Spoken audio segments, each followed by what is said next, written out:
हरिहन्ताणम् नमो सिद्धाणं नमो आयरीयाणम् नमो वज्रायाणम् नमो लोये सवसाहुणम्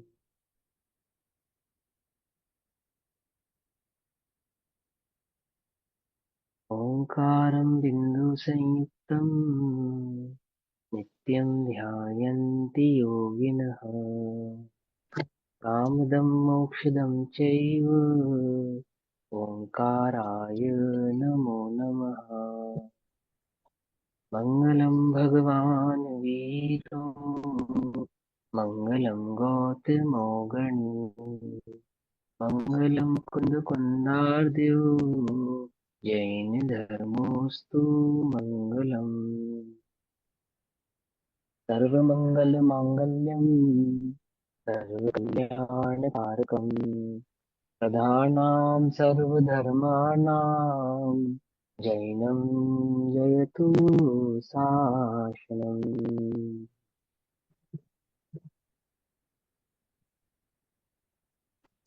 तज्जयति परं ज्योतिः समं समस्तैरनन्तपर्याये दर्पणतलैव सकला प्रतिफलति पदार्थमालिका यत्र।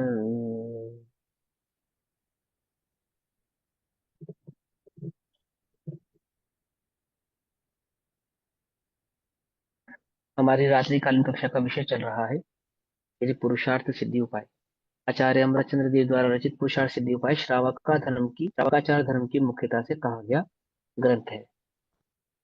परंतु श्रावकाचार कहने का जो मूल उद्देश्य है वह जीव को श्रावक बनाना नहीं है, अपितु श्रावकाचार धर्म का उपदेश कहने का तात्पर्य है जीव को मुनि दीक्षा देना। और जो मुनि दीक्षा लेने में समर्थ नहीं है, जो मुनिव्रत धारण करने में अंगीकार करने में समर्थ नहीं है, तब उस पुरुष को मुनिव्रत धारण करने की प्रेरणा हेतु श्रावक धर्म का उपदेश देते हैं। एक बात समझ में, किसके लिए उपदेश देते हैं? मुनिव्रत धारण करने की प्रेरणा हेतु श्रावक धर्म का उपदेश देते हैं। श्रावक धर्म क्या है? श्रावक धर्म मुनि धर्म अंगीकार पालन करने की सामर्थ्य प्रदान करने की प्रेरणा है। ठीक। और मुनि धर्म किसको कहना? सम्यक दर्शन, सम्यक ज्ञान और सम्यक चारित्र की एकता।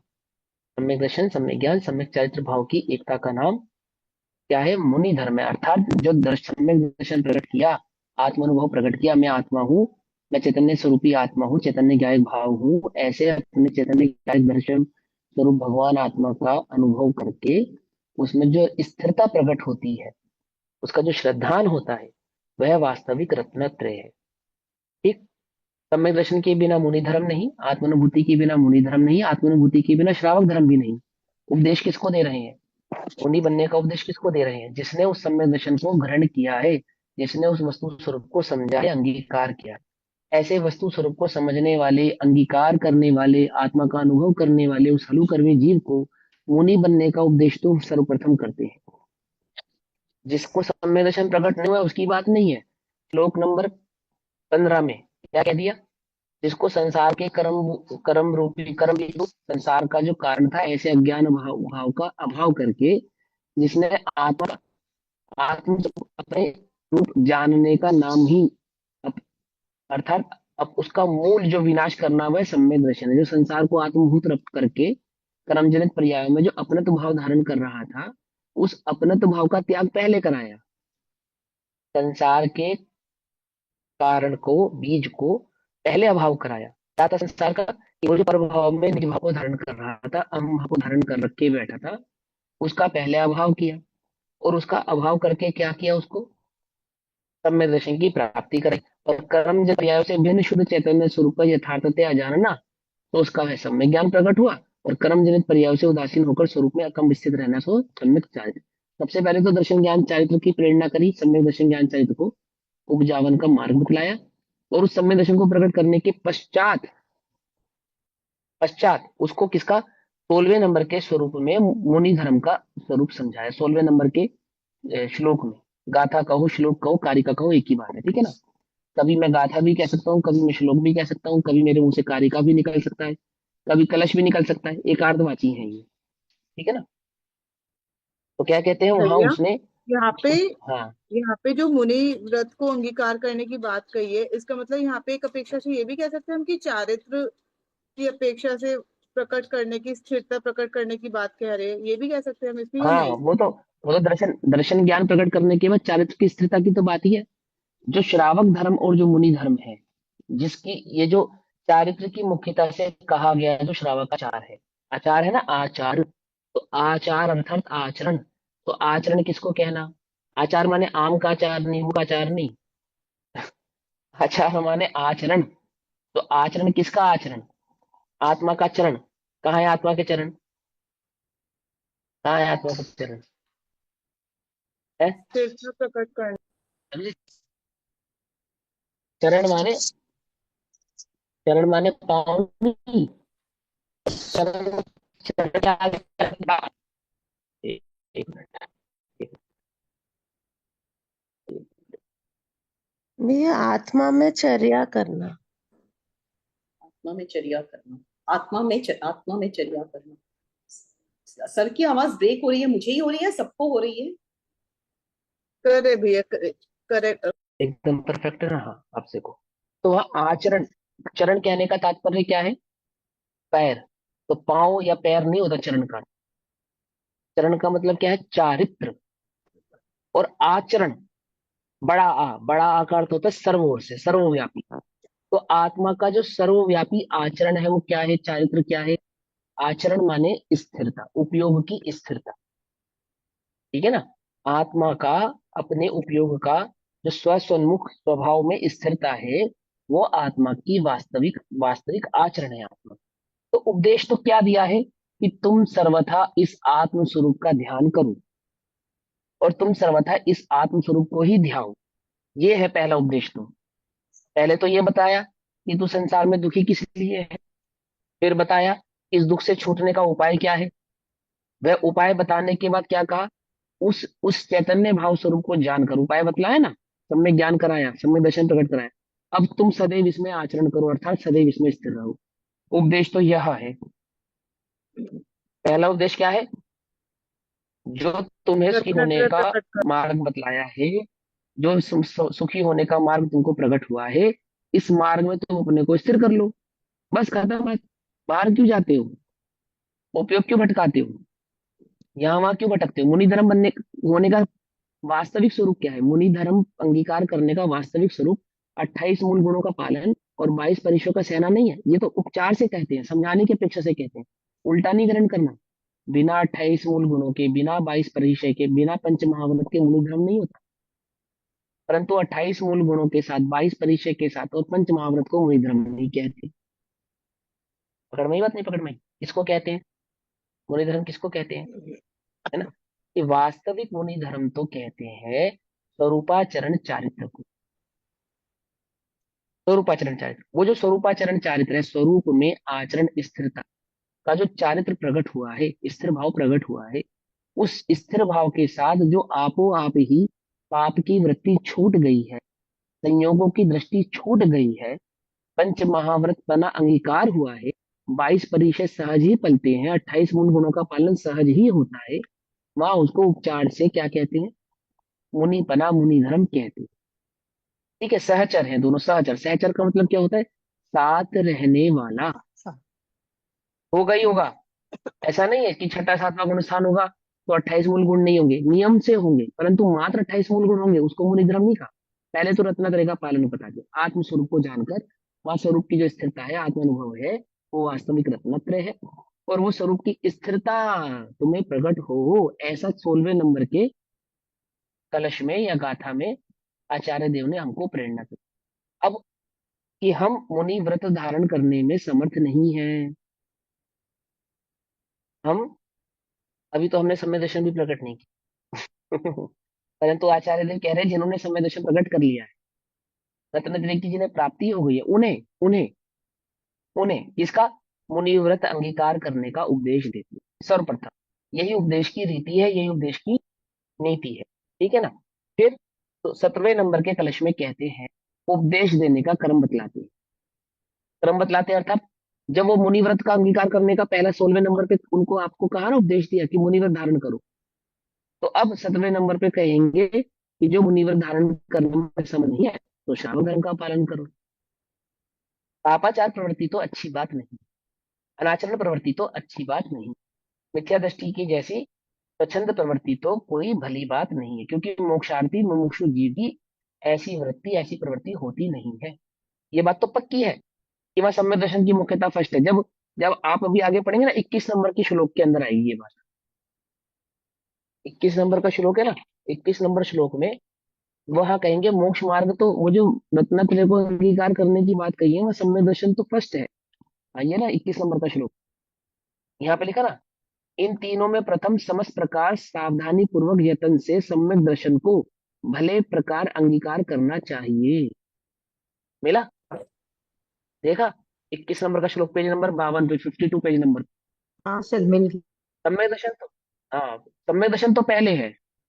जब आप श्रावकाचार्य अथवा मुनि धर्म के विषय में किसी भी ग्रंथ का स्वाध्याय करते हैं, पढ़ते हैं, समझते हैं, है ना, अथवा धर्म संबंधी आचरण संबंधी जब कोई ग्रंथ आप पढ़ते हैं, तो आप अपने माइंड में ये बात तो पहले सेट करके बैठिए कि वह सम्यक दर्शन तो प्रथम है, फर्स्ट है, मस्ट है। सम्यक दर्शन नहीं है उसकी उसके लिए उपदेश नहीं है। जिसको सम्यक दर्शन नहीं है उसके लिए प्रथम उपदेश सम्यक दर्शन। अब जिस जीव को सम्यक दर्शन की प्राप्ति हुई है, ऐसे उस जीव को कहते हैं कि ये जो आत्मानुभव के साथ प्रकट हुआ तेरा सम्यक दर्शन है, तू इस अनुभव में सदैव अपने को स्थित रख। क्यों? क्योंकि ये अनुभव ही तेरे सिद्धत्व को प्रकट करने में कार्यकारी है। ये अनुभव भाव ही एकमात्र तेरे को सिद्ध अवस्था को प्रगटाएगा। उपाय उपेत संबंध जब समझाया समय सारजी में आचार्य चंद्र देव ने, तो वहां यही भाव समझाया कि वो जो अनुभव तुझे प्रकट हुआ है, इस अनुभव में सदैव स्थिर रहने से ही तुझे क्या प्रकट होगा? वह सिद्धत्व भाव प्रकट होगा। मुनि धर्म प्रकट होगा जीव को कब होगा? किसको कहना मुनि धर्म? सम्यक दर्शन श्रावक प्रकट धर्म हो। किसको कहना? कब होगा? जिस अनुभव में स्थिर रहने पर श्रावक धर्म प्रकट होता है, जिस अनुभव में स्थिर रहने से मुनि धर्म प्रकट होता है, इस अनुभव में स्थिर रहने से ही सातवां आठवां नौवां 10वां आदि गुण स्थान प्रकट होता है, और इसी अनुभव में स्थिर रहने से अर्हंत अवस्था प्रकट होती है, और इसी अनुभव में स्थित रहने से सिद्धत्व अवस्था प्रकट होती है। तो अनुभव तो पहले है जिसमें स्थिर होना है। श्रावक धर्म जो प्रकट होगा अथवा मुनि धर्म जो प्रकट होगा, वो बिना अनुभव के प्रकट नहीं होगा। हाँ, ये बात ठीक है कि हम श्रावक आदि के व्रतों का पालन करने वाले जीव को उपचार से श्रावक कहते हैं, उसका निषेध नहीं है, इतना किया तो शाबाश। पंडित टोडरमल जी की शैली में कि मैं रात्रि भोजन नहीं करता हूँ, षट कर्मों का नित्य नियम पालन करता हूँ, देव पूजा गुरु उपासना स्वाध्याय संयम तप प्रधान षट कर्माणि दिन दिन आदि का आचरण में निरंतर अभ्यास से पालन करता हूँ, अथवा अथवा अथवा 28 मूल गुण आदि का निरतिचार पालन करता हूँ, 22 परीक्षा आदि को वहन करता हूँ, संयम से रहता हूँ, तथापि इतना किया तो शाबाश शाबाश। परंतु परंतु मोक्ष मार्ग का प्रथम सोपान तो सम्यक दर्शन है, आत्मानुभूति है। आत्मानुभव हुए बिना तो ना ही मुनि धर्म प्रकट होता है और ना ही श्रावक धर्म प्रकट होता है। धर्म प्रकट ही नहीं होता है। पकड़ में ही बात नहीं? पकड़ में? तो ये बात तो पहली है, मुनि बनने का उपदेश किसको दिया? जिसको वे रत्नत्रय प्रकट हुए हैं, जिसको वे आत्मानुभूति प्रकट हुई है, उसको कहा। अब वही जीव आत्मानुभव प्रकट होने के पश्चात भी ये भावना मुनि राज के समक्ष रखता है, उपदेश दाता इन आचार्य कल आचार्य पंडित टोडरमल जी के समक्ष कहो, या आचार्य कल, या आचार्य श्री अमृतचंद्राचार्य देव के समीप कहो। तो मूल तो आचार्य अमृतचंद्र देव ही है, उसमें उपदेश दाता पंडित जी नहीं है इसके अंदर उपदेश दाता। समझे बात? वास्तविक जो उपदेश दाता है वो कौन है? वास्तविक उपदेश दाता तो अरिहंत भगवान, तीर्थंकर भगवान। फिर उसके बाद परंपरा से गणधराचार्य, फिर उसके बाद परंपरा से आचार्य, फिर उसके बाद परंपरा से मुनि भगवान, और उसके बाद कोई नहीं, गृहस्थ उपदेश दाता नहीं होते। समझे? ध्यान से समझना, उपदेश दाता गृहस्थ नहीं होते। गृहस्थ क्या होते हैं? गृहस्थ तो परस्पर में साधर्मी धर्म चर्चा करते हैं। जैसे अनुत्तर विमानों में क्या होता है? धर्म चर्चा होती है ना? तो वहां कोई उपदेशदाता होता है या नहीं होता है? कि एक देव उपदेश करता है, बाकी देव उसकी बातें सुनते हैं, ऐसा होता है क्या? ऐसा नहीं होता। इसको जो हम उपचार से धर्म सभा कहते हैं, किसको? जो अपने यहाँ धर्म सभाएं लगती है ना, जिसमें एक प्रवक्ता होता है ना, एक वक्ता होता है, बाकी सब श्रोता होते हैं। ये होता है ना, एक पंडित जी होते हैं प्रवचन करने वाले, बाकी सब सुनने वाले होते हैं। तो ये तो एक उपचार से कथन है, लौकिक रीति है, लौकिक नीति है कि वो विशेष ज्ञानी को, कुछ विशेष जानकार को हम वक्ता के रूप में स्थापित करते हैं, और जो अल्प जानकार है, अल्प ज्ञानी है, वो उसकी बात को शांति से, सहजता से सुनते हैं और ग्रहण करते हैं। लेकिन कोई गृहस्थ अपने को वक्ता मान ले, उल्टा नहीं पकड़ना, मेरी बात को बड़े ध्यान से समझना, वो वास्तविक ना ही गृहस्थ है, ना ही सम्यक दृष्टि है। उपदेश देने का जो प्रथम अधिकार है वो किसको है? किसको है? वो परम गुरु तीर्थंकर भगवान, और उन्हीं की परंपरा से गणधर आचार्य और साधु भगवंतों को होता है। बाकी सब क्या है? उसके पश्चात जितने भी गृहस्थ हैं अथवा श्रावक हैं, उत्तम ये से तो उत्तम श्रावक हैं, ये तो चाहे वे, क्या हो गया था? हाँ, चाहे थोड़ा सा ना मैं डिस्टर्ब हो जाता हूँ। आप सरोज इसको थोड़ा आंटी करना, म्यूट करना। हाँ, कोई बात नहीं। जानबूझ के तो कोई करता ही नहीं होगा, वो ध्यान नहीं रहता ना, वो इसलिए हो जाता ऐसे कोई। हल्का सा भी स्क्रीन टच होती है ना भैया, अपने आप भी टच होती है, अनम्यूट हो जाती है। हाँ, म्यूट हो जाता है, हाँ। अरे हमें नहीं पूरा समझ में आया आज तक ये जूम। मेरे साथ खुद हो चुका 2-3 बार। हाँ, सुनो सुनो ये सुनो। भैया वो नेट चला तो गया क्या था, कहते हैं? दोबारा दोबारा ज्वाइन किया ना, इसलिए। हाँ हाँ, अरे कोई बात नहीं, हम तो कह ही रहे हैं। सुनो अब ध्यान से। देखो, पराशक्ति तो ऐसे ही है, सीधी सी बात है ना। जब पर पे रहेंगे ना हम, पर के आधार से रहेंगे तो ऐसे ही रहेंगे, दुख स्वभाव स्वरूप रहे जीव, वो है स्वतंत्रता, बढ़िया बढ़िया, वहाँ कोई डिस्टर्बेंस नहीं है। तो क्या कहते हैं, देखो सुनो, कि जो वास्तविक वक्ता होते हैं, प्रथम वक्ता होते हैं, वो तीर्थंकर भगवान होते हैं। उसके बाद गणधर, परंपरा से आचार्य और साधु भगवान। ग्रस्त आदि वक्ता नहीं होते हैं, इन्हें हम उपचार से वक्ता कहते हैं, बस। ठीक है ना? बाकी तो सब श्रोता तो हो सकते हैं, श्रावक श्रोता तो हो सकता है, परंतु वक्ता नहीं। आचार्य जय सेनाचार्य या जिन सेनाचार्य ने आदि पुराण में एक प्रसंग प्रसंग में ये बात कही कि वहां जो धर्म बुद्धि, धर्म धारक नाम के, धर्म आराधक नाम के एक मुनिराज हैं, और वो बस कुछ ही दिनों में, कुछ ही मुहूर्त में मोक्षगामी यानी सिद्धत्व को प्रकट करने वाले, अनंत अवस्था को प्रकट करने वाले हैं। तो जंगल में बैठे हैं और ध्यान में लीन है। और वो जो आदिनाथ भगवान का पूर्व भर का जो जीव है, क्या नाम है उसका, श्रीमती, और नाम याद है, वज्रजंग, वज्रजंग और श्रीमती का जीव उनके समीप जाते हैं, और उनके आगे, उनके समक्ष प्रणाम करके ये भावना भाते हैं कि आप हमें मोक्ष का मार्ग बतलाइए। तो वे मुनिराज कहते हैं कि उपदेश करना तो गुरुओं का काम है, परम गुरुओं का काम है, आचार्यों का काम है। हम उपदेश करने में समर्थ नहीं है, हम क्या उपदेश करेंगे? ऐसा कहकर फिर वे रत्नत्रय के भाव को प्रकट करते हैं, और प्रकट करने के पश्चात मौन हो जाते हैं। और जब अगले दिन श्रीमती का जी और वज्रजंग का जी वापस उसी जगह पे आता है, तो क्या पाता है कि उन मुनिराज को क्या हो गया, केवल ज्ञान प्रकट हो गया। देखो, जिन्हें एक ही दिन में केवल ज्ञान प्रकट होने वाला है, ऐसे मुनिराज क्या कहते हैं कि उपदेश देना हमारा काम नहीं है, हम कहाँ उपदेश कर सकते हैं। उपदेश करने की सामर्थ्य तो तीर्थंकरों की है, आचार्यों की है, श्रुत ज्ञानियों की है, श्रुत केवलियों की है। और यहाँ गृहस्थ अपने को उपदेश ज्यादा समझ ले तो वास्तविक उपदेश दाता नहीं है ना? जिसको वास्तव में उस रत्नत्रय भाव प्रकट हुआ है, और जो निरंतर उस आत्म भाव में स्थिर है, स्थित है।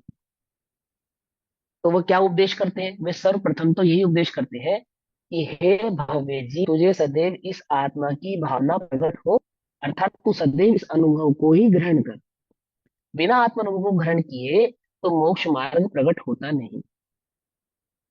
तो जिन जीवों को धर्म की प्राप्ति नहीं हुई है, उनको प्रथम उपदेश सम्यक दर्शन का देते हैं, और सम्यक दर्शन प्रकट करने के पश्चात उस आत्म अनुभव में लीन रहने का उपदेश करते हैं। मुनि धर्म माने क्या?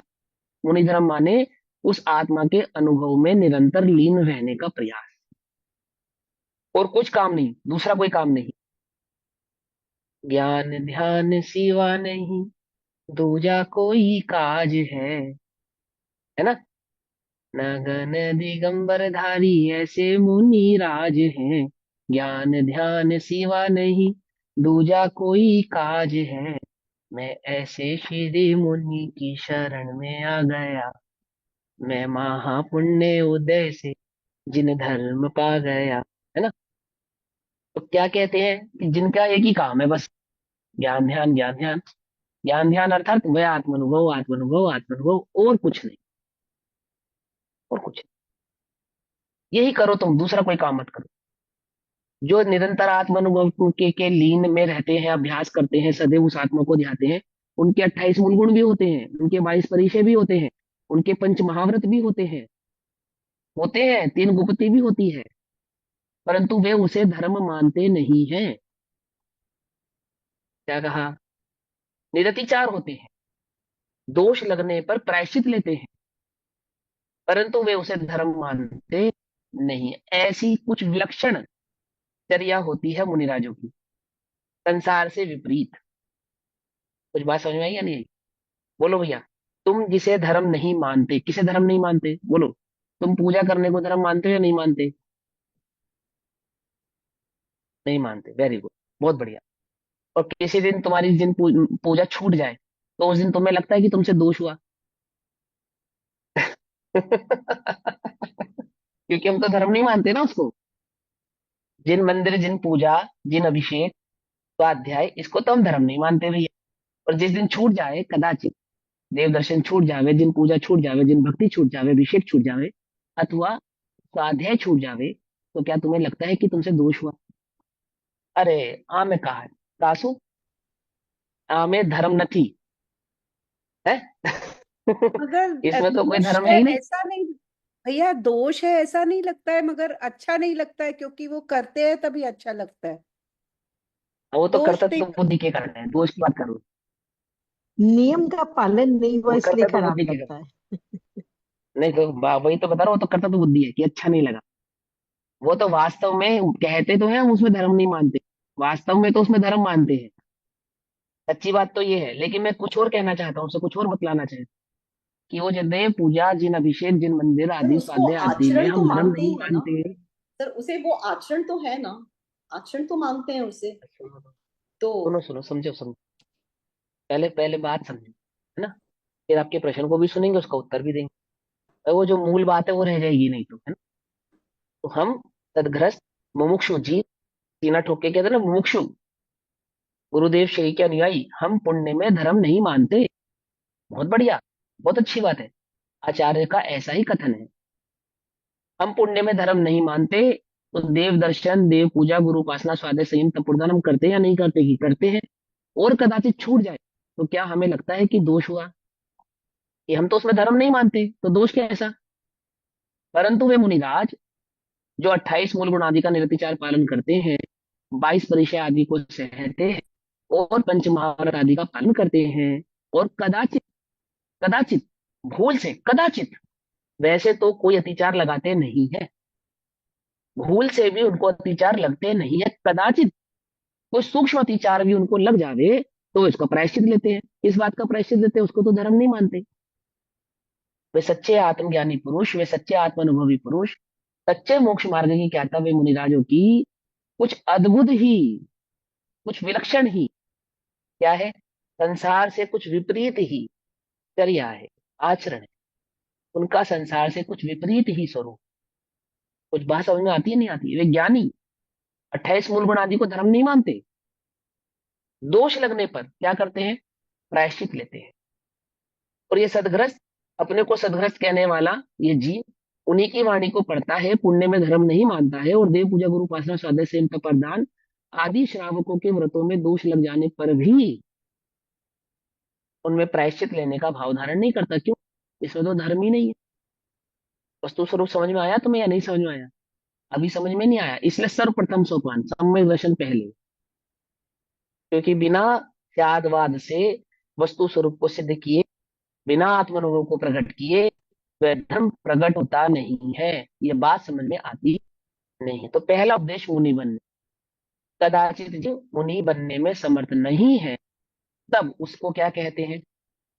रत्नत्रय के धारक महामुनियों की ऐसी ही प्रवृत्ति होती है। पेज नंबर 47, श्लोक नंबर 17 उपदेश देने का क्रम बतलाते हैं। बहुशः समस्त विरतिम परदर्शितान यो न जातु गृह्णाति। ये जातु है, जातु। ये मेरे ख्याल से जात लिखा हुआ है, ऊ की मात्रा लगा लेना इसमें ना। बहुशः समस्त विरतिम प्रदर्शितान यो न जातु गृह्णाति तस्यैकदेश विरतिः कथनीयानेन बीजेन। क्या कहते हैं? बहुशः बहुत बार। कितनी बार? एक बार, दो बार? बहुत बार। समस्त विरतिन समस्त प्रकार से निवृत्ति लेने का, अर्थात मुनि धर्म को अंगीकार करने का। पारदर्शितान, प्रदर्शित यानी कि उपदेश देते हैं, कहते हैं, प्रकट करते हैं। यो न जातु गृह्णाति, और जो उसको ग्रहण करने में समर्थ नहीं। क्या कहते हैं? यह जो जीव बहुशः बार बार प्रदर्शितान बताने पर भी समस्त विरतिन अर्थात सकल पाप रहित मुनि व्रत को जातु कदाचित न ग्रहणती, ग्रहण ना कर सके, ना ग्रहण कर सके, ना ग्रहण करे तो कब? पहले तो बहुत बार उसको मुनि बनने का ही उपदेश करते हैं। मुनि बनने का उपदेश करते हैं अर्थात तो निरंतर उस आत्म स्वरूप में रमण कर ये उपदेश करते हैं। उस आत्म स्वरूप में रमण करने को उपचार से मुनि व्रत कहते हैं। और वह उस मुनि व्रत का द्रव्य लक्षण है 28 मूल गुण, 22 परिचय और पंच महाव्रत। पकड़ में ही बात? नहीं पकड़ में ही? समझ में आती है बात? नहीं समझ में आती है? ग्रहण नहीं कर पाए तस्य उसको एकादेश विरत ही, एक देश यानी कि कुछ कुछ पाप क्रिया रहित भ्रष्टाचार, यानी कि जिसमें पाप की क्रिया तो है परंतु कुछ है, थोड़ी है ना। पाप क्रिया रहित भ्रष्टाचार अनेन बीजेन, इस हेतु से कथनिया, कथन करना अर्थात समझाना चाहिए। इस हेतु से समझाना चाहिए। श्रावक पने का उपदेश कब देना चाहिए? गृहस्थ धर्म का उपदेश कब देना चाहिए? जब जीव सम्यक दर्शन को प्रकट करने के बाद मुनिव्रत अंगीकार करने में समर्थ ना हो। फिर से बोलूं, जब जीव सम्यक दर्शन प्रकट करने के पश्चात मुनिव्रत धारण करने में समर्थ ना हो तो उसे बार बार उपदेश करने पर भी मुनिव्रत धारण करने में असमर्थता होने पर उसे श्रावक धर्म का उपदेश देते हैं। ये क्रम है। और जो इस क्रम का अनुपालन नहीं करते, बोले वो उपदेश दाता ही नहीं है। आगे वाले श्लोक में कहेंगे। जो सीधा श्रावक बनने का उपदेश दे देते हैं ना, कह रहे वो वक्ता नहीं है, उपदेश दाता नहीं है। जो तुमको मुनि बनने की प्रेरणा नहीं करे ना, उसको उपदेश दाता मत समझना। अभी कहेंगे, आगे वाले श्लोक में कहेंगे। देखो पहले इसकी टीका पढ़ते हैं। यह बहुशः प्रदर्शितान समस्त विरतिन न जातु वृणहत तस्य एक विरति अनेन बीजेन कथनिया। अर्थात जो जीव अनेक बार उपदेश देने पर भी सकल पाप रहित महाव्रत की क्रिया को कदाचित ग्रहण ना कर सके तो, ना करे तो, बार बार उपदेश देने पर भी, देखो बार बार उपदेश देने पर भी महाव्रत की क्रिया को ग्रहण नहीं कर सकने का, जिसको ये उपदेश दे रहे हैं उस सम्यक दृष्टि के चित्त में दुख है। दुख है कि प्रभु आप तो मुझे सुखी होने का मार्ग बतला रहे हैं, परंतु मैं ही इस मार्ग को ग्रहण नहीं कर पा रहा हूं। इस बात का उसके चित्त में खेद है, खेद वर्तता है। समझे? जैसे मुनिराजों को शुद्धोपयोग से बाहर आने और शुभ क्रिया यानी उपदेश आदि करने का, शास्त्र आदि लेखन करने का खेद वर्तता है, उसी प्रकार सदग्रस्त सम्यक ज्ञानी को, सम्यक दृष्टि जीव को मुनि व्रत अंगीकार नहीं कर पाने का खेद वर्तता है। आई बस में ऐसा नहीं है कि आप बोल रहे हो उसको डिनाई कर रहे हो, वो अपनी असमर्थता जताता है तो खेद पूर्वक जताता है। क्या कहा? समझ नहीं बात? जैसे तुमने किसी से कोई भारी ऋण ऋण लिया हो, लोन लिया हो और तुम चुका नहीं पा रहे, तो सीना जोरी करते हो क्या उसके साथ? है? कि नहीं चुका रहे तो नहीं चुका रहे, जा जो तुझसे होता हो कर। कर सकते हो ऐसे सीना चोरी? यदि तुमने सरकार से लिया हो तो नहीं कर सकते ना, सीना चोरी नहीं कर सकते। क्या करते हो, खेद व्यक्त करता है ना, तो वहां तो बनावटी भी हो सकता है। लेकिन यहाँ मोक्षार्थी जो मोक्ष मार्ग का जीव है वो बनावटी नहीं है। कब धन्य सु अवसर पाऊं, जब निज में ही रम जाऊं, ये देखो उसके चित्त की भावना है। क्या कह रहे, कब धन्य, धन्य तो अवसर पाऊं, अवसर वो सुअवसर क्या है उसके लिए धन्य है। जब निज में ही रम जाऊं, निज में रम जाऊं मतलब, निज में रम जाऊं मतलब जैसे मुनिराज जो निज में ही रमे हुए, बस, और कोई दूसरा काम नहीं। निज में रमणता, बस एक काम। तो वो शाम एक ही काम, क्या काम, निज में रमणता। आहार के लिए भी उठते हैं तो निज रमण भाव को प्रदान करने के लिए ही उठते हैं। ग्रस्त आदि के समीप नहीं रहते हैं, निर्जन वनों में रहते हैं, वस्तिकाओं में ज्यादा देर नहीं रुकते हैं, विहार आदि करते हैं। तो क्यों करते हैं, इतना श्रम क्यों करते हैं, क्यों करते हैं? 22 परीक्षों का, 28 मूल गुणों का, पंच महाव्रतों का, आदि आदि का ये श्रम क्यों करते हैं? कि भैया कोई श्रम नहीं करते। नाण एक एक ज्ञान की साधना हेतु, एक ज्ञान की रमणता का ही एकमात्र वे श्रम करते हैं, अन्य कुछ नहीं करते। एकमात्र जो भी करते हैं उस एक आत्म भाव के लिए ही करते हैं।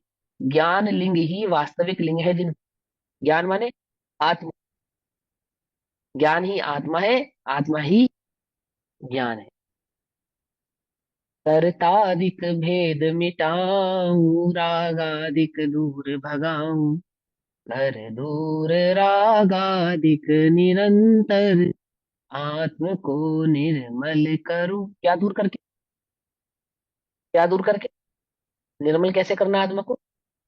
कर दूर रागादिक, रागादिक, और रागादिक क्या थे वो पढ़ो फिर से, 15 नंबर की गाथा, भावार्थ कर्म पढ़ो जनित 15 नंबर के पर्याय। श्लोक का। हाँ, पहले जो कहा था कि संसार के बीजभूत कर्म जनित पर्याय का अवलंबन आत्म रूप से अपने रूप जानने का नाम ही विपरीत श्रद्धान है, और उसका मूल से विनाश करना सुसम्य दर्शन है। ये है राग द्वेष दूर करने का उपाय। राग को छोड़ने का उपाय, द्वेष को छोड़ने का उपाय, राग द्वेष को दूर करने का उपाय क्या है? कि कर्म जनित उन पर्यायों में अहम पना धारण नहीं करना, एकत ममत कर्तत्व और भुक्तत्व बुद्धि का धारण नहीं करना। कर दूर रागादिक निरंतर, आत्म को निर्मल करूं, दो बीस परिचय सह सदा। दो बीस यानी 22 परिचय। बल ज्ञान समझे क्या कहा, दर्शन कहाँ से? अतुल्य। ठीक हाँ है। ना, भावना कहाँ से धारण की थी, शुरू की थी? तब धन्य सु अवसर पाऊं, जब निज में ही रम जाऊं। और निज में रम जाऊं उसके लिए क्या कह रहे हैं? दो बीस परिचय सह सदा, निज धर्म दश धारण करूं, तप तपहु द्वादश 12, विधि सुखद नित चारित्र शाइक आचरु, आवे अमर कब सुखद दिन, आवे अमर कब सुखद दिन, जब आनंद का दुखद भव सागर तरु। है ना? अब आनंद का सारे सब पढ़ लेना। अभी मुझे तो भाव समझाना है, आप सबको समझ में आ जाए तो वही बहुत है। लाइन मेरी आगे पीछे हो सकती है, सुनो ध्यान से। तो क्या कहते हैं कि बार बार बतलाने पर भी, बार बार कहने पर भी, जो सकल पाप रहित मुनि वृत्ति को कदाचित ग्रहण ना कर सके तो ढीठ नहीं है, ढीठ नहीं है। वह स्वयं भी धारण करना चाहता है, परंतु कदाचित ग्रहण कर पाने में समर्थ नहीं। तो जानता है अपने अस्थिर परिणाम को, वह जानता है अपने भीतर के अभी कषाय भाव को, कि अभी मुझ में वह सामर्थ्य नहीं है। दिखावे दिखाने के लिए नहीं, चलो मुनिराज कह रहे तो चलो बन जाते हैं इसके लिए नहीं, है ना? कि यह नशी संपत्ति घटी मूड बुढ़ाया बन गए सन्यासी वाला काम नहीं। समझे नहीं समझे? ऐसा नहीं। कि कैसा, अपनी सामर्थ्य को जानते हुए। कौन है ये जीव? वह सम्यक दृष्टि जिसने आत्मा का अनुभव किया, खेद प्रकट है उसको कि मैं मुनिव्रत धारण नहीं कर पा रहा हूं, ऐसे जीव को, ऐसे जीव क्या करते हैं, उसको एक देश पाप क्रिया रहित भ्रष्टाचार इस हेतु से कथन करना अर्थात समझाना चाहिए। तो क्या कहते हैं, जो जीवन एक बार उपदेश देने पर भी सकल पाप रहित महाव्रत की क्रिया को कदाचित ग्रहण ना कर सके, तो उस जीव को एक देश पाप रहित श्रावक क्रिया इस तरह बतावे। इस तरह बतावे वो बतलाते हैं। आने वाले कलशों में बताएंगे, आने वाले भावों में कि किस तरह बताते हैं। भावार्थ, जो जीव उपदेश श्रवण करने में रुचिवान हो। प्रथम बात, रुचिवान कौन हो सकता है उपदेश को श्रवण करने में? वो जो सम्यक दृष्टि जीव है वही वास्तविक रुचिवान। जैसे आत्मा की रुचि है, जैसे आत्मा का अनुभव है, मैं आत्मा हूं जो ये बात जान, ऐसे जीव को क्या उपदेश करते हैं कि तुम मुनि बनो। जिसको रुचि नहीं है, रुचि नहीं पर जगाते। कल आई थी ना ये बात कि उपदेश ऐसे नहीं करते कि ऐसे किसी को पकड़ा, भीड़ इकट्ठी करी, बहुत सभा होनी चाहिए, घर घर जाए और सबको बुलाए, ऐसे नहीं। जिनको रुचि होती है, रुचि जानते हैं, उस भील को उपदेश दिया ना मुनिराज ने, कौवे का मांस त्यागने का, तो पहले प्रकट किसने करी रुचि? भील ने प्रकट। उसको मुनिराजों का स्वरूप भी नहीं मालूम, उसको नहीं पता ये मुनिराज, उसको तो लगता है ये वन देवता है। क्या लगता है उस भील को? ये वन देवता है। और क्या कहता है? आप मुझसे कुछ कहें। मगर भैया कहें। उसको सम्यक हाँ। दर्शन तो अब नहीं था ना पूछते टाइम। तो क्या हो गया? हाँ तो क्या हुआ? नहीं था तो क्या हुआ? रुचि तो थी ना। रुचि तो थी ना, नहीं था तो क्या हुआ? उपदेश किसको देते हैं? जो धर्म का पिपासु हो, रुचि हो, उसको देते हैं। धर्म का उपदेश सुनकर श्रवण करके सम्य दर्शन प्रकट कर ले तो फिर उसे मुनि बनने का उपदेश देते हैं। पहला उपदेश किसका देते हैं? सम्य दर्शन का देते हैं। सम्य दर्शन प्रकट कर ले वे तो दूसरा उपदेश किस चीज का देते हैं? मुनि बनने का देते हैं। सिंपल। श्रावक बने रहने का नहीं देते। समझे? उस भील को भी प्रथम उपदेश किसका दिया मालूम? सम्यक दर्शन।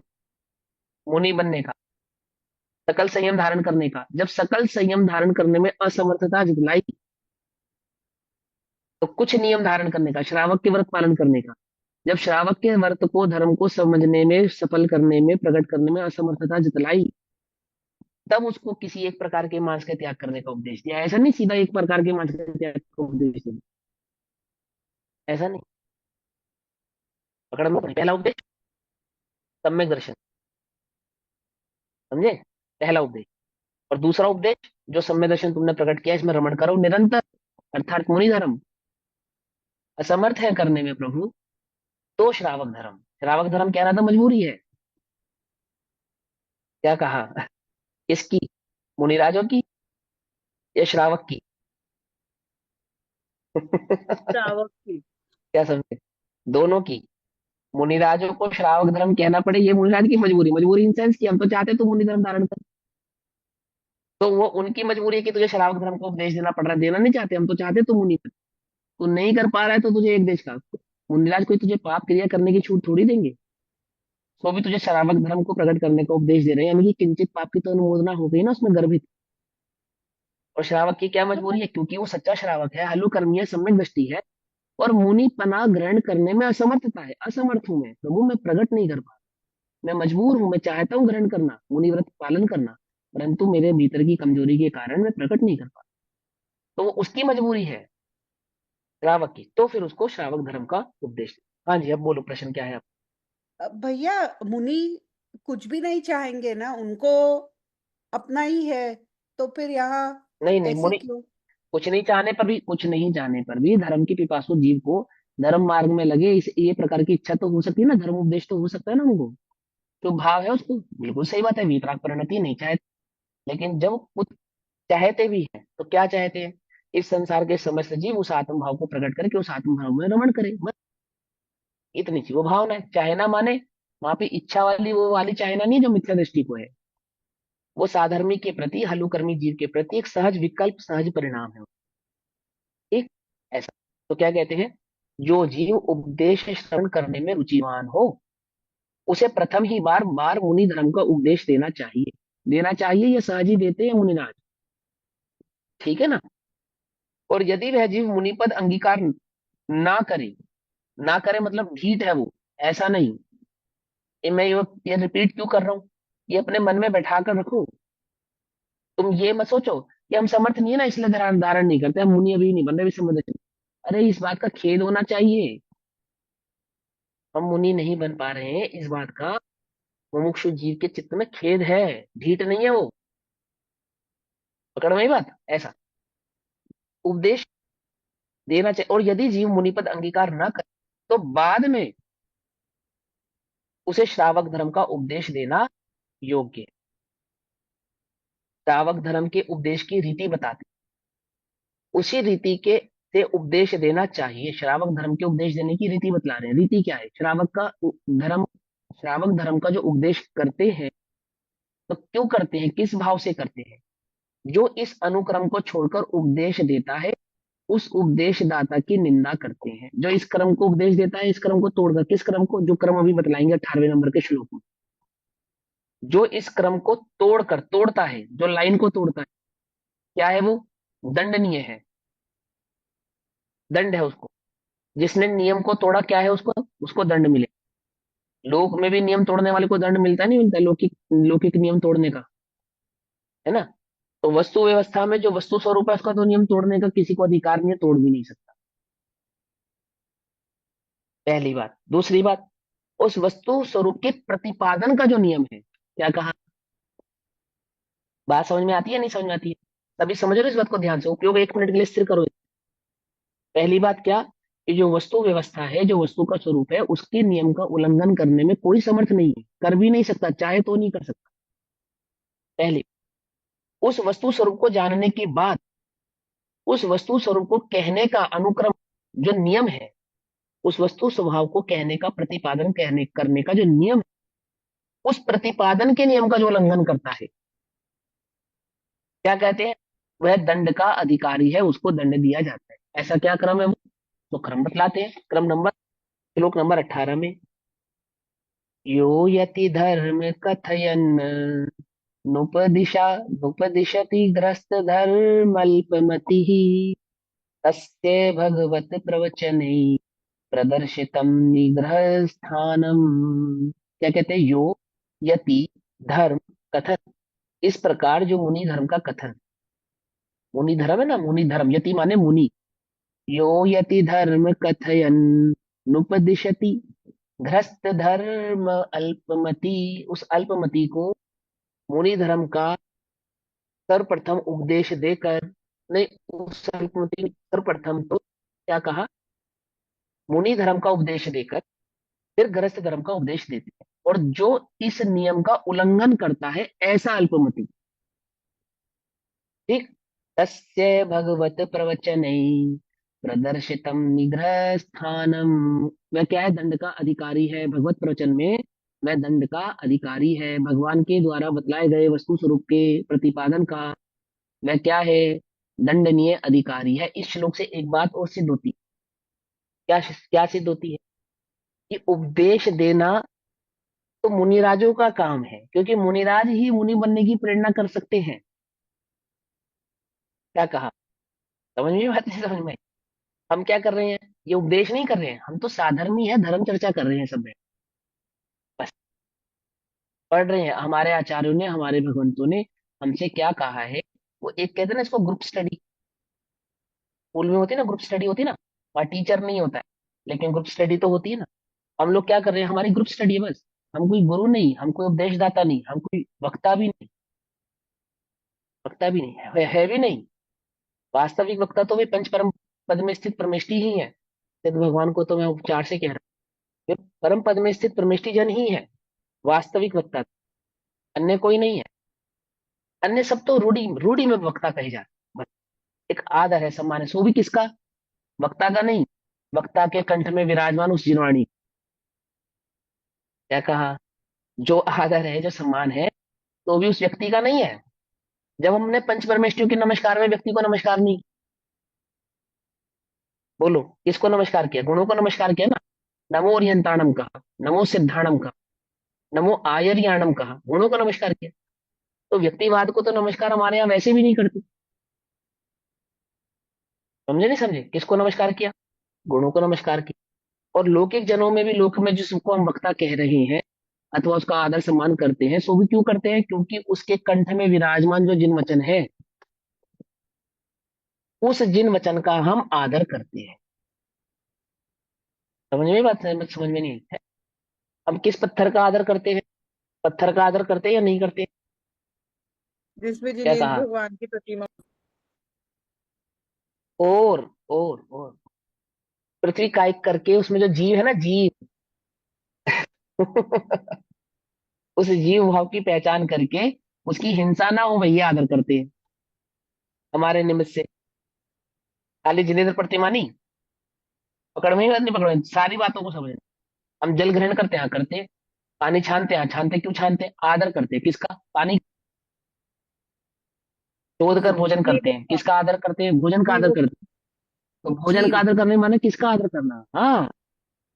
ऐसी वो जो वक्ता का आदर है, किसका? वक्ता के कंठ में विराजमान वो जो जिन वचन है, वो वक्ता तो जीव है ही। जीव का तो सभी प्रकार से इस जीव चैतन्य भाव का तो आदर है ही। साथ ही साथ जिसके चित्त में अहिंसा परमो धर्मा का भाव उद्घोष हुआ है, प्रकट हुआ है, उसको संसार के समस्त प्राणियों के प्रति करुणा का परिणाम तो है ही, मैत्री का परिणाम तो है ही। रहे सदा, रहे सदा सुखी रहे सब जीव जगत के, कोई कभी ना घबरावे, बैर पाप अभिमान छोड़ जग नित्य नए मंगल गावे। है ना? सुखी रहे सब जीव जगत के, ये तो है ही उनके प्रति हमारा आदर और सम्मान। और वो जो विशेष सम्मान हमने एक आमुक जीव को दिया, वक्ता, तो वक्ता के स्वरूप में भी क्या है? वो जिसके कंठ में विराजमान जो जिन वचन है उसका। तो इस नियम से, क्योंकि मुनि बनने का उपदेश ऐसा नहीं गृहस्थ नहीं कर सकते, लेकिन मुनि करते हैं। है ना? आगे क्या कहते हैं? जो अल्पमति तुच्छ बुद्धि उपदेशक, जो अपने को उपदेशक समझते हैं, क्या कह रहे हैं? अल्पमति तुच्छ बुद्धि, जिसके कंठ में जिन वाचन का मर्म विराजमान होता है, वो अल्पमति और तुच्छ बुद्धि नहीं होता है। लेकिन जो अपने को जिन वचन का उपदेशक मान रहा है और नियम ज्ञात नहीं है, पकड़ में ही बात नहीं? पकड़ में उसको क्या कहा? अल्पमति और तुच्छ बुद्धि। आई बात समझ में? इसको कहा अल्पमति और तुच्छ बुद्धि, जिसे वस्तु स्वरूप की खबर नहीं है, उपदेश के प्रतिपादन की शैली की खबर नहीं, उपदेश के प्रतिपादन के स्वरूप का ज्ञान नहीं। समझे? जो मुंह सिकोड़ ले, अगर उससे मुनि व्रत की बात कर तो मुंह सिकोड़ ले कि नहीं पंचम काल में तो मुनि होते नहीं और ऐसा ऐसा। हाँ, अल्पमति तुच्छ बुद्धि कैसा होना चाहिए? कि हाँ आपने सत्य कहा, मुनि धर्म बनना ही, मुनि धर्म होना ही चाहिए।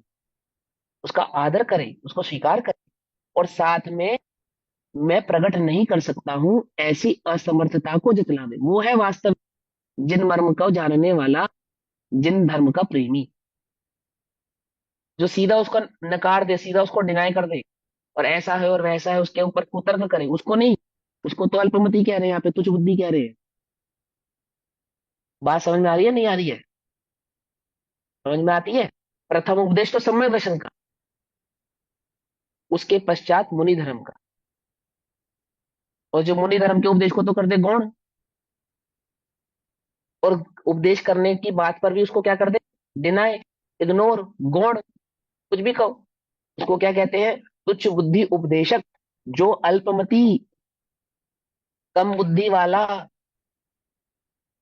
तुच्छ बुद्धि, या यूं कहे मूर्ख, जैसे हम लोग में कहते हैं तुझे अकल नहीं है, ऐसा कहते नहीं कहते? क्या हो गया तेरी बुद्धि को, ऐसा कहते ना। कोई काम गलत कर देवे, या सही से ना करे, या नहीं सही से ना समझे, तो उसको तुच्छ बुद्धि कहते नहीं कहते? अल्पमति, अल्पमति को साधारण भाषा में कहते हैं नालायक, बुद्धू। और जाने क्या, अल्पमति का तुच्छ बुद्धि उपदेशक, और अपने को उपदेशक मानता है। उपदेशक नहीं है वो तो मान रहा है अपने अपने में उपदेशक। क्या कहते हैं उपदेशक? मुनि धर्म का कथन ना करके, मुनि के स्वरूप का, मुनि धर्म की प्रेरणा का, मुनि धर्म को अंगीकार करने का कथन ना करके क्या करे? श्रावक धर्म का उपदेश देता है, सीधा श्रावक धर्म का उपदेश देता है। समझे? बोलो भैया, धर्म की प्ररूपणा दो प्रकार से, मुनि धर्म और श्रावक धर्म। है ना? और जो ये माने कि श्रावक धर्म भी धर्म है और मुनि धर्म भी धर्म है, बोलो ये धर्म कितने प्रकार का? दो प्रकार का, एक प्रकार का। तो तुम्हारे को कौन सा धर्म हुआ है? श्रावक धर्म है या मुनि धर्म है? जब तुम्हें धर्म प्रकट होगा तो कौन सा धर्म प्रकट होगा? पहले श्रावक धर्म प्रकट होगा या मुनि धर्म प्रकट होगा? कुछ बात समझ में आ रही है वितराग मेरी? धर्म। धर्म तो एक ही प्रकार का है, जिसको हमने दर्शन ज्ञान चारित्र के आधार से 3 प्रकार से समझाया। वो 3 गुणों का एक भाव जो आत्मानुभव है वो धर्म है। उस धर्म के प्रकट होने पर उस धर्म की स्थिरता का जो उपदेश है वो मुनि धर्म। कदाचित उस धर्म में सदैव स्थिर न रह पाने में जो असमर्थ है तो श्रावक धर्म। क्या कहा? न मुनि धर्म न श्रावक धर्म। धर्म कौन सा? वो जो स्वानुभूति प्रकट की वो धर्म। उस धर्म की स्थिरता का जो उपदेश है वो मुनि धर्म। सदैव स्थिर न रह पाने में जो असमर्थ है सो श्रावक। कि भैया तू सदैव स्थिर नहीं रह सकता, तो कुछ कुछ स्थिर रह, पर तू इसकी स्थिरता का त्याग मत कर। इस स्थिरता का उस जो समय दर्शन को तूने प्रकट किया है, जो धर्म रूपी रतन तेरे हृदय में प्रकट हुआ है, वे रतन का विलय नहीं होना चाहिए। उसकी रक्षा कर। कैसे करूं? कि निरंतर उसके अनुभव को धारण कर। कि असमर्थ हूं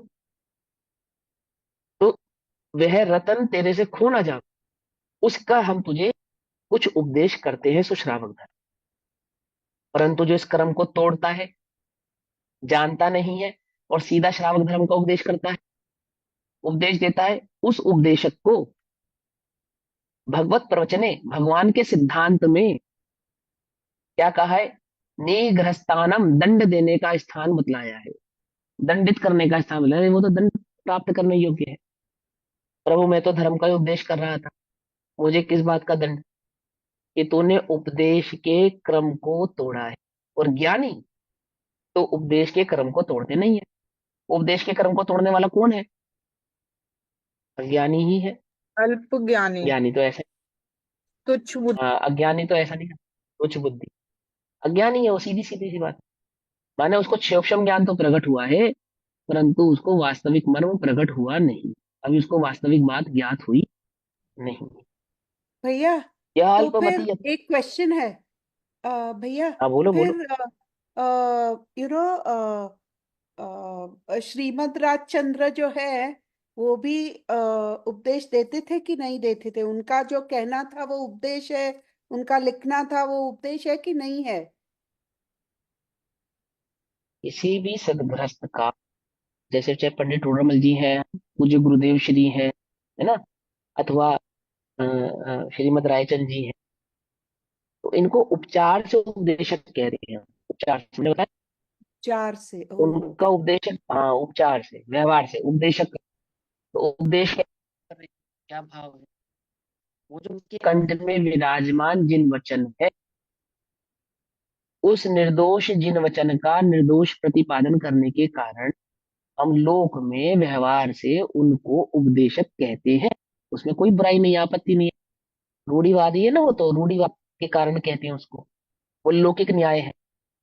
परंतु परमार्थ में या धर्म क्षेत्र में जो वास्तविक उपदेशक होते हैं वे परम पद में स्थित परमेष्टि ही होते हैं। समझे? आपने सुना आदिनाथ भगवान ने गृहस्थ अवस्था में यति, असी मसी, कृषि आदि सब सारे उपदेश दिए, धर्म का उपदेश क्यों नहीं दिया? क्यों नहीं दिया? कि ज्ञान नहीं होगा उनको, है ना।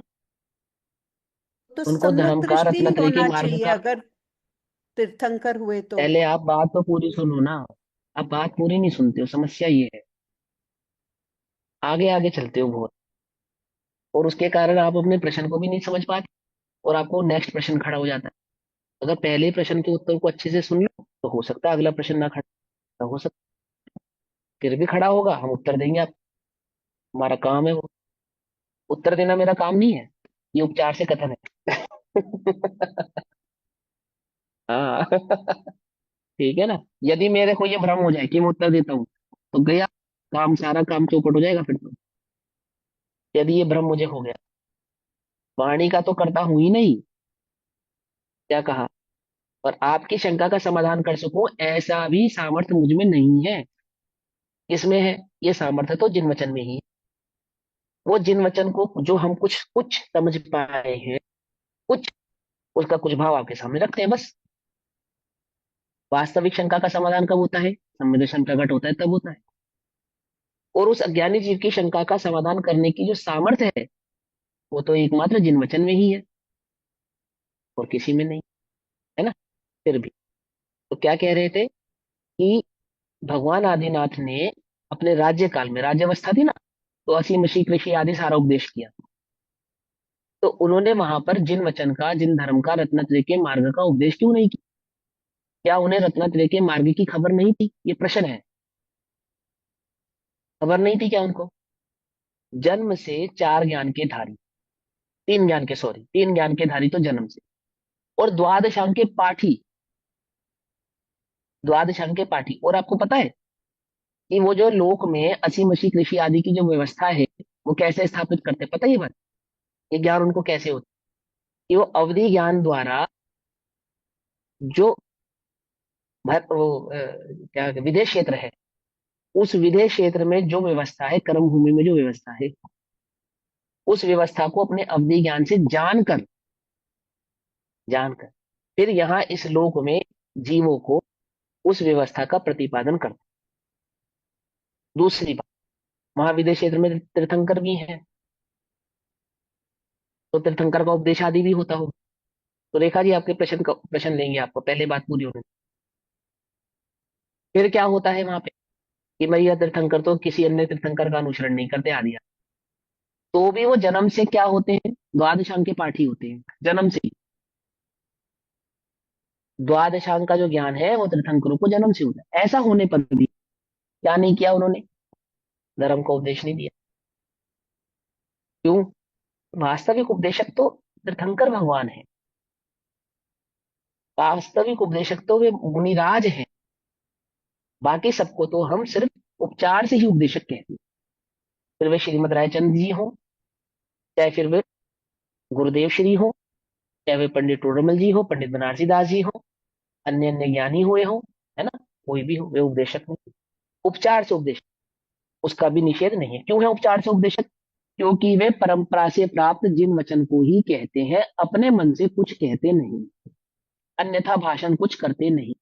और यदि अन्यथा भाषण करते हो, अपने वचन, अपने मन से कुछ कहते हो, तो यथार्थ ज्ञानी वह रीति नीति को अधिक देर तक चलने देते नहीं है। समझे? उसको क्या कर देते हैं? सच्चे मोतियों में मिले हुए उन झूठे मोतियों को निकालकर बाहर कर देते। आगे बस समझ में। अब आपका क्या प्रश्न है अगला? अब पूछो।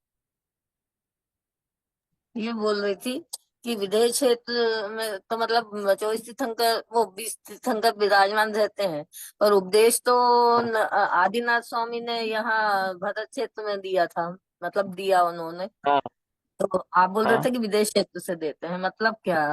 ऐसा समझ में नहीं आया। सुना नहीं ना आपने ध्यान से? अपने अवधि ज्ञान से जब भगवान के समक्ष प्रजा प्रजा गई ना, राजा ऋषभदेव के प्रति समक्ष, कि यहाँ पे जो कल्प वृक्ष है, इनका अभाव होने लगा, इनकी ज्योति मंद होने लगी, और हमें अन्न आदि की कमी होने लगी है, अब हम क्या करें? तो भगवान ने अपने अवधि ज्ञान से जो कर्म भूमि विदेश क्षेत्र, वहां पे जो मनुष्य की लालन पालन की, अपने जीवन को यापन करने की जो योग्यता है, जो तरीका है, उस तरीका को अवधि ज्ञान से जानकर, कि वहाँ खेती बाड़ी आदि होती है, आदि आदि कार्य होते हैं, ये सब कुछ वहां से जानकर और फिर उसका उपदेश यहाँ पे किया, ऐसा आदि पुराण में आया है। समझ आई बात? ये केमल जी आपका दूसरा कोई क्वेश्चन नहीं है? चलो हो गया काम। चलो अब भैया जी, सुनते हैं क्या कहते भैया हैं। भैया मुझे हाँ, एक हाँ, क्वेश्चन हाँ, था। ये जो 18 हाँ, वाले बिल्कुल। जो ये है ना सूत्र, उसमें बोला है कि जो अल्प बुद्धि वाले हैं उपदेशक, तो ये तो मुनि नहीं हो सकते ना? जिसकी बात नहीं, ये हो तो रही मुनि है, नहीं है। ये मुनि नहीं हाँ, है, ये तो कोई अज्ञानी जो की बात हो रही ऑर्डिनरी लोग है। है, देखो, सामान्य लोक में किसी ने ऐसा उपदेश हाँ, दे दिया। देखो देखो अच्छा। देखो, अब मैं एक चीज बताता हूँ। रूप तो इसका कोई भी हो सकता है, अल्पमति है ना, स्वरूप तो ज्ञात नहीं। यहाँ रूप की बात नहीं, वो मुनि रूप में उपदेश कर रहा है, अथवा वो गृहस्थ अच्छा। रूप में उपदेश कर रहा है।